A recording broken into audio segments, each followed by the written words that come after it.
우리 일생 사는 동안 가장 심각한 때가 1년에 한 번씩 옵니다. 그것은 우리 주님이 영광스럽게 부활하시기 전에 당하신 수난 주간일 것입니다. 예수님의 일생은 한마디로 이야기하면 예루살렘을 향해서 곧장 그야말로 성서대로 이야기하면 얼굴을 부싯돌같이, 그러니까 어떻게 돌이키시지도 아니고 뒤돌아보시지도 않으시고 그냥 담대하게 결정하신 대로 그 말을 부싯돌같이라고 이야기합니다. 그렇게 예루살렘을 향해서 올라가는 일생이십니다. 예루살렘에 올라가면 무슨 일이 있느냐? 우리들은 인생의 목표가 다 잘 살기를 원하고 편안하기를 원합니다. 불편한 걸 참지를 못합니다. 감기만 좀 걸려도 난리를 칩니다. 여러분이 또 우리가 다 약해서 그렇지만 몸이 좀 불편하면 우리가 할 수 있는 대로 하고 싶지 않은 거 불필요하다고 생각 안 합니다.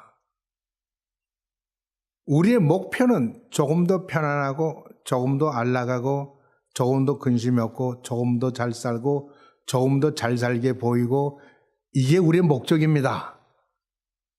죄송하지만 지저분하게 우리의 인생의 목적이 그렇습니다.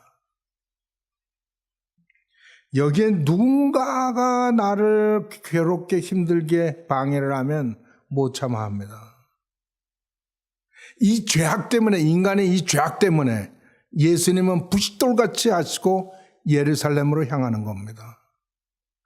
예루살렘에는 예수를 죽이려는 죽음이 기다리고 있습니다. 예수님은 바로 그 죽음을 향해서 가는 것입니다. 예수님께 예루살렘 성으로 입성하셨다는 것은 죽음, 그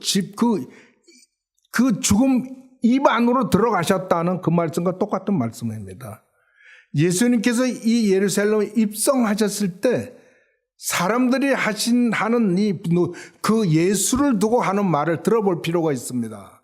아니, 꼭 들어야 됩니다. 그리고 그 말이 무엇인가 알아야 됩니다. 호산나, 다윗의 자손이요. 호산나, 주의 이름으로 오시는 이요. 지극히 높은 곳에 호산나 라고 부르는 게 무슨 말이냐? 호산나, 호시아 나라는 말입니다. 이 말을 음력에서 불러서 호산나입니다. 나를 구원하소서, 우리를 구원하소서. 이스라엘 백성에게 우리를 구원할 수 있고 나를 구원할 수 있는 사람은 딱 두 사람밖에 없습니다. 한 사람은 하나님이고 두 번째 사람은 전쟁이 났을 때 우리의 임금입니다. 다윗의 자손이여 호산나로 부른 것은 다시 말하면 우리를 구원할 자 메사야라는 것을 말하고 있는 것입니다. 지금 주의 이름으로 오신 이여라는 말은 모든 이스라엘의 선지자들이 여호와에게 말씀하시기를, 여호와께서 나에게 말씀하여 가르 Thus Lord, 하나님께서 말씀하여 가르사대, 이 말은 이스라엘 백성이 다 들어야 했습니다. 하나님이 나를 보내서 말씀하셨다 했을 때 인간들은 다 들어야 됐습니다. 하나님의 사람이면 들어야 됐습니다. 우리들 귀에도 지금도 똑같은 그 마음이, 그 자세가 그들 하나님께서 요구한다는 걸 우리는 알아야 됩니다. 하나님의 말씀 읽을 때 그냥 읽으시면 되겠습니까? 뭘 느낍니까? 한 장을 읽었으면, 일제를 읽었으면 거기서 무엇을 여러분이 봤습니까? 여러분은 하나님의 음성을 들어야 되고 하나님을 만나야 됩니다. 우리를 우리답게, 하나님답게, 하나님 마음에 들게 하는 것은 성경 말씀 위에는 없습니다. 저는 목사이기 때문에 우린 철학도 공부를 하고 노자, 공자, 저는 장자를 좋아하지만 프랙티컬하기 때문에 그렇습니다. 공부를 좀 하기도 하지만, 그러나 성경에 있는 말씀과 비슷한 말씀들, 그들은 그 진리를 조금씩은 깨달았지만, 그러나 한 가지, 그들은 절대로 천국에 관한 얘기를 하지 않고 하나님에 관한 얘기를 하지 못하고, 그리고 내세에 관한 걸 얘기를 못합니다. 왜? 하나님을 만나지 않았고 하나님의 음성을 들어보지 못했기 때문이라고 저는 그렇게 생각합니다. 어린아이도 하나님을 찬송하고 어린아이도 우리 집에서 놀고 있는 우리 여러분의 자녀들을 보십시오. 손자 손녀들을 보십시오. 하나님 노래하는 걸 좋아합니다. 예수님이 십자가에 못 박혔다고 웁니다. 그리고 예수님이 다시 부활하셨죠? 라고 물어보고 그렇다고 얘기하면 좋아하고 웃습니다. 그러나 그 위대하다는 철학자들은 그걸 몰라. 이유는 어린아이일지라도 하나님을 알고 그 위대한 철학자라도 하나님을 모르기 때문입니다. 만난 적이 없어. 오직 성경을 통해서만 된다고 나는 말합니다. 저는 이 성경을 말하는 자가 되었다는 걸 심히 영광스럽게 생각합니다. 그래서 저에게 무슨 보답 또는 제가 무슨 누구에게 칭찬 이런 것을 저는 기대도 안 하고 그럴 필요도 없습니다. 그럴 필요도 없습니다. 저는 이제 살 날보다 주님을 만날 날이 매우 가까웠습니다. 지난주에는 아내를 찾아갔는데 보니까 내 자리가 있더라고요, 옆에. 간단하네. 옆에 누우면 되겠네. 그런 생각이 들었습니다. Soon we'll be together. 곧 같이 할 거니까.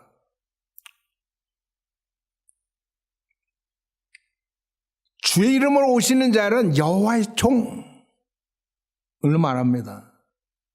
여호와의 종. 누굽니까? 메사야입니다. 다윗의 자손 누굽니까? 메사야입니다. 우리를 구원할 자가 누굽니까? 메사야입니다. 그 메사야를 지금 이 사람들은 환영하고 있는 겁니다. 예수님은 죽음이 기다리는 그곳으로 그렇게 들어갔고 사람들은 그렇게 예수님을 영접했습니다. That was a Sunday. 우리 로만 캘린더로 얘기하면 그것이 일요일입니다. 일요일에 입성하셨습니다. 지난 일요일에 앞으로 있을 고난주간의 첫 주일 일요일이 그때는 주일이라고 안 부르고 일요일입니다. Sunday. 우리가 말한 Sunday, Monday, Tuesday, Wednesday 이건 전부 다 로마 사람들이 만드는 솔라 캘린더 태양력의 겁니다.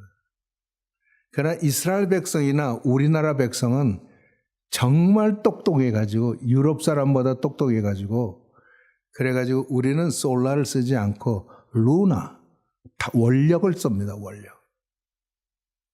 원력은 농산 짓는데 정확합니다. 과학의 최첨단은 이 우주를 연구하는 나사.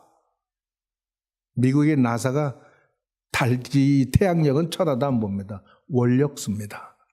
왜? 원력이 퍼펙트하게 맞기 때문에. 천상을 계산하는데도 원력이고 땅에 농사를 짓는데도 원력입니다. 여러분, 절대로 제가 미국에 살면서 좀 미국 사람들에게 좀 언짢은 일도 되고 저는 그걸 사람들 정부를 가서 만나고 또 이야기를 해보고 그러면 제가 느끼는 거예요. 차별 당합니다. 그렇죠? 그렇다고 기죽지 마세요. 우리가 훨씬 더 똑똑한 사람들이에요. 정말이에요. 어느 나라 누구 사람도 외국에 가서 말, 문화, 지식 이런 습관이 다른 데 가서 우리가 이만큼 성공하고 살 수 있는 민족이 얼마나 되겠습니까? 세계에서 IQ 검사를 했는데 여러분 전부 똑똑한 나라는 동양에 있어요. 우리나라가 한때는 1등이더니 이번에는 2등 했더라고요. 우리나라가 전국이 아니라 전 세계에 2등 했어요. 1등이 홍콩인가? 그렇고 우리가 2등이더라고요. 에버리지가. 여러분 미국에서는 이 세계적으로 핵융합을 해야 된다고 난립니다. 그러나 문제는 이 퍼스마라는 현상이 일어날 때 올라가는 온도가 1억 도가 넘는데 이 1억 도가 넘는 이 온도를 어떻게 담아내냐 이게 문제거든요. 근데 아무도 못했는데 한국은 1.5초를 그걸 잡았어요. 그래서 세계가 다 놀라고 지금 이 한국을 주목하고 있습니다. 한국이 그거를 해결해내기를 바라는 거예요. 그러면 이 세상이 얼마나 멋져지는지 알아요? 핵이라는 건 없어질 수도 있어요. 핵융합을 하게 되면. 기대하고 있는 겁니다. 우리는 그렇게 유능한 국민이라는 거 잊지 마세요.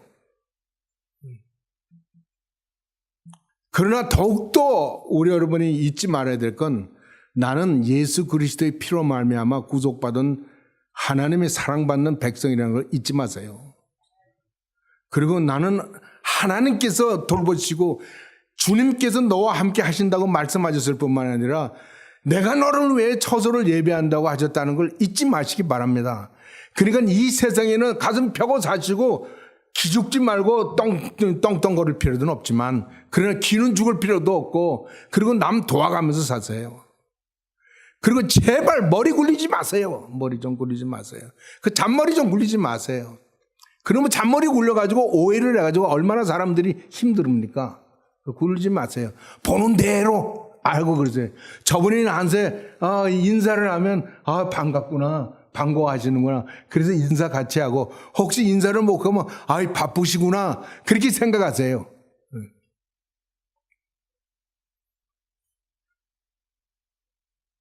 예수님이 입성하셨을 때 그렇게 이야기했습니다. 예수님께서는요, 성전에 가서 들어가니까 성전이 난립니다. 그러나 이 난리 쳤던 게 오늘만의 일이 아니에요. 예수님이 많은 시간 성전을 들락거렸지만 그때는 그냥 아무 말씀 안 하셨는데 오늘은 가만히 있지 않으셨어요. 예수님이 요한복음에 하면 노끈으로 채찍을 만들어서 거기서 장사하는 사람들을 다 내쫓았다고 그러고 돈 바꾸는 사람들을 상 뒤집어 엎고 뒤들기 파는 사람들에게 나가라고 다 얘기했다고. 예수님이 그렇게 몰인정해 보이고 그렇게 싸납게 보인 때가 성경에 없습니다. 그러나 그때는 그러셨습니다. 이유는 안나스의 마사라 때문이었습니다. 그 사람들이 6월절이 되면 100만씩 모이는데 1년 장사 다 하는 거죠. 그리고 거기는 수시로 오는 사람들이 와서 예물을 드리고 그러면 그거 온전한 짐승들을 드려야 되지 않습니까? 그리고 거기에는 예물을 드릴 때는 짐승만 필요한 게 아니에요. 나무도 필요하고 기름도 필요하고 소금도 필요하고 물도 필요하고 이 모든 것을 다 사람들이 지고 가지 않고 거기 가서 사는 거예요. 그럼 장사꾼들이 있을 거 아니에요.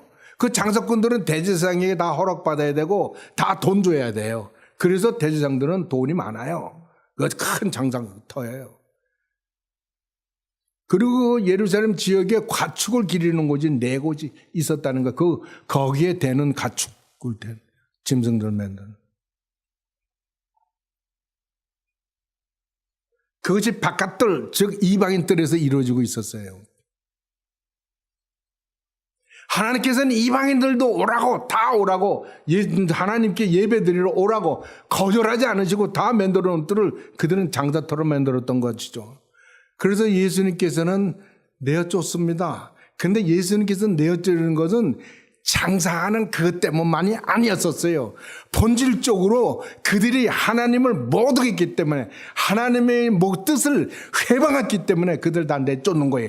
이제 그가 마지막 하나님의 뜻을 이루기 위하여 죽음에 들어왔고 곧 그 죽음을 맞이할 그분께서는 그 성전 거룩한 곳에서 일하는 모든 것을 하나님의 뜻에 어긋나는 것을 다 내쫓아버린 거예요. 그리고 하시는 말씀이 내 집은 만민이 기도하는 집이라고 말씀하셨어요. 우리 마태복음서에는 내 집은 기도하는 집으로 되어 있지만 그러나 원래 이 말씀이 이사야 56장에 있는 말씀인데 이것과 함께 아울러서 읽어야 무슨 말인지 알 수가 있어요. 이해가 돼요. 왜 예수님께서 이러셨는지를 알 수가 있어요. 하나님께서는요, 이방인이나 여호와와 연합하는 자들을 구원하시겠다고 말하고 이스라엘이 회개하는 자를 구원하시겠다고 그러고 내가 이 성전에 그들을 모으겠다 하고 그리고 하신 말씀이 내 집은 만민이 기도하는 집이라고 말씀하셨어요. 바로 그 집이 그 집이에요.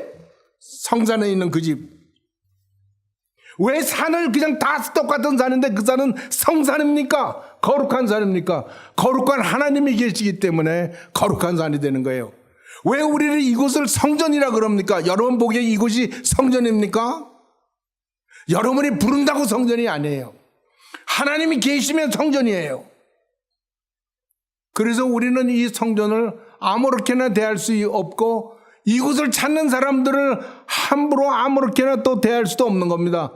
그들은 하나님을 만나러 오신 분이고 거룩한 분을 찾아왔기 때문에 우리는 그들을 절대 환영해야 되고 그들이 하나님을 찾을 수 있도록 만날 수 있도록 우리는 준비하면서 예배를 다 준비해야 되는 거예요. 칭계도 준비해야 되는 거고 그냥 맨 주일 하는 게 아니라 우리는 그 인식 속에서 살아야 되는 거예요.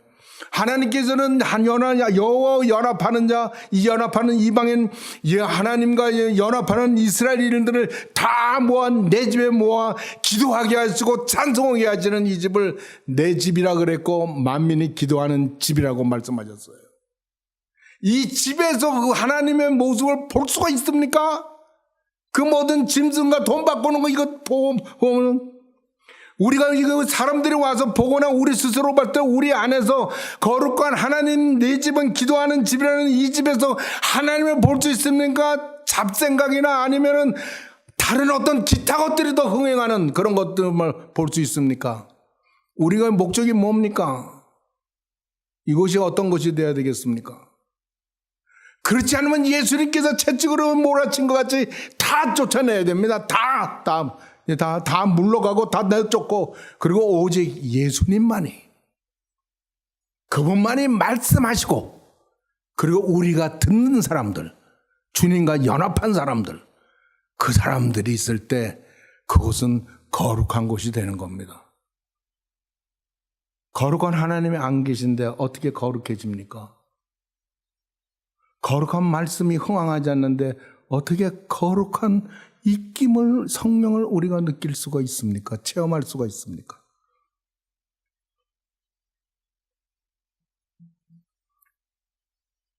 다른 성경에서는 이렇게 이야기하는 이 소리 지르는 사람들이 대제사장들이요. 이렇게 대제사장들이 서기관들과 함께 예수의 하시는 이 이상한 일과 성전에서 소리질러 호산나 다윗의 되시라 하는 아이들을 보고 분하여 예수님께서 그렇게 하신 이후에요 성전에서요 이렇게 병든 자들 그리고 몸이 불편한 사람들을 고치셨어요. 그걸 이상한 일이라고 했는데 이게 좀 잘못된 거고 놀라운 일들을 주님께서 하시는 것을 보고 이 사람들은 싫어했어요. 그리고 성전에서 아이들이 소리를 쳤다고 얘기합니다. 아이들이 뭐라 그러냐면 어른들을 따라서 했겠죠. 호산나 다윗의 자손이요. 호산나 주의 이름 오는 자요. 호산나 호산나 불렀어요. 이 말을 듣기 싫어한 거예요.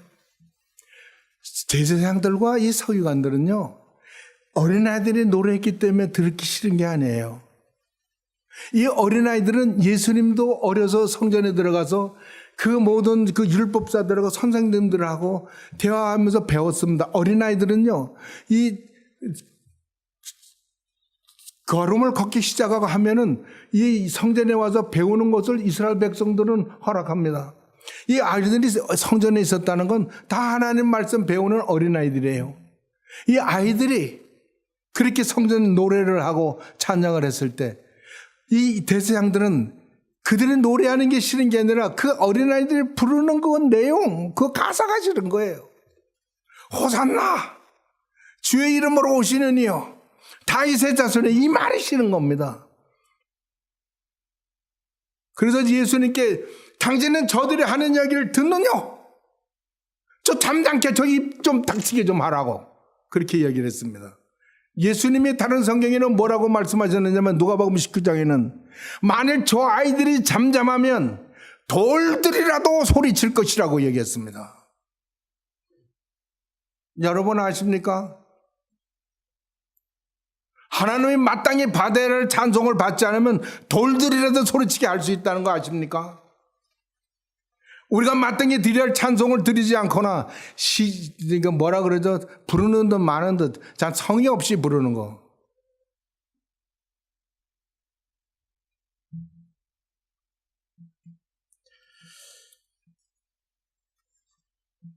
예수님은 시편 8장 2절에 있는 말씀을 들어서 말씀합니다.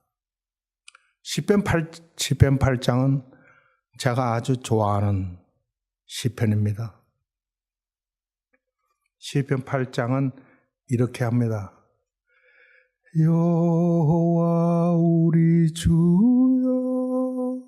주의 이름이 온 땅에 어찌 그리 아름다운지요 어찌 그리 아름다운지요 여호와 우리 주여 주의 이름이 온 땅에 어찌 그리 아름다운지요 어찌 그리 아름다운지요 주의 손가락으로 지으신 나를 보니 인자가 무엇이건대 주께서 공고하시나이까 여호와 우리 주여 주의 이름이 온 땅에 어찌 그리 아름다운지 어찌 그리 아름다운지요. 저는 이제 대충 부른 건데요. 제가 이 찬송을 좋아하는 이유는 이 세상은 죄악으로 관영하고 이 세상은 옳고 그른 것이 구별이 안 되고 이 세상은 공평하지가 않고 이 세상에는 정의롭지 못하고 이 상은 올바른 지도자도 없고 이 상은 제가 보기에는 다 신음하는 소리, 다 약한 사람들의 신음하는 소리, 병든 자들의 신음소리 이런 소리들 뿐이고 그러나 이기는 자들, 가진 자들은 지들이 다 가진 것 같고 힘이 지네들이 있는 것 같이 하지만 그렇지가 않습니다. 그러나 시편 기자는 보았더니 이 땅이 아무리 까불고 난리를 치고 해도 이 땅의 아름다운 이름은 예수님 우리 여호와 하나님 뿐이다 라고 선포하는 겁니다. 여호와 우리 주 이름이 이 땅에 어찌 그리 아름다운지요. 인자가 무엇이간데 주께서 공고하고 인자가 뭐는데 주께서 구원하시나이까. 여기에 대저 여호와인 이제 한 여호와께서는 어린아이와 젖먹이 어머니 품에 있는 젖먹이들로 능력을 세우시겠다. 오히려 능력을 세우시겠다. 이 세상의 권력 가진 자들의 능력이 아니라 하나님께서 능력 주시는 자가 능력을 가지는 건데 하나님은 그 젖먹이에게 주시겠다는 거예요. 그래서 그들의 찬송과 그들이 고백하는 모든 것을 온전하게 하시겠다는 것을 말씀하시면서 너희들이 이 말씀을 들어본 적이 없느냐? 예수님이 점잖아져서 이 말씀을 안 하셨지만 제가 했다면 이 새끼들아 한마디 욕했을 것 같아요. 너희들은 이 말씀을 들어본 적이 없느냐? 어린아이와 젖먹이의 노래를 온전케 하시겠다고 하신 이 시편의 말을 기억한 적이 없느냐? 그게 지금 이루어지고 있는 거다. 그게 지금 이루어지고 있는 거다. 여러분 기억하십시오. 하나님의 뜻이 있는 것은 항상 구원이 있습니다.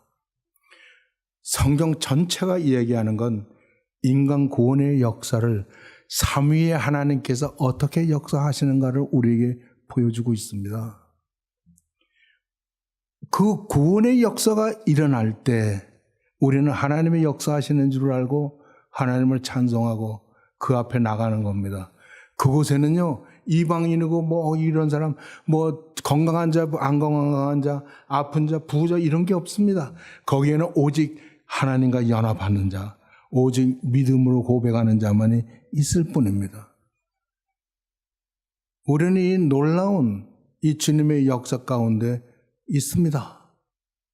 그리고 우리는 주께서 이루신 모든 일들을 기억하며 밟아가는 오늘 2019년 고난주의를 걷고 있는 것입니다. 주의 은총에 함께 하시길 바랍니다. 거룩하신 우리 하나님 아버지, 달리 말씀드릴 이름이 없습니다. 주님은 어제나 오늘이나 내일 언제나 거룩하신 우리 하나님이십니다. 주께서 우리를 구원하시되 거룩하신 하나님의 아들의 피로 하시고 우리로 하여금 그와 연합하게 하시고 그리고 주의 말씀을 받고 전하게 하시고 교회 일원이 되게 해주시니 감사합니다. 주님, 우리가 충성스럽게 하되 충성스럽게 주의 말씀을 받으며 성령의 말씀에 순종하는 저희들, 교제하는 저희들 되도록 그렇게 주님 역사해 주시옵소서. 머리 숙여 주님과 연합하는 모든 자를 주님께서 구원받으시고 저희들의 모든 생각과 행사를 받아 주시옵소서. 예수 그리스도의 이름으로 기도합니다. 아멘.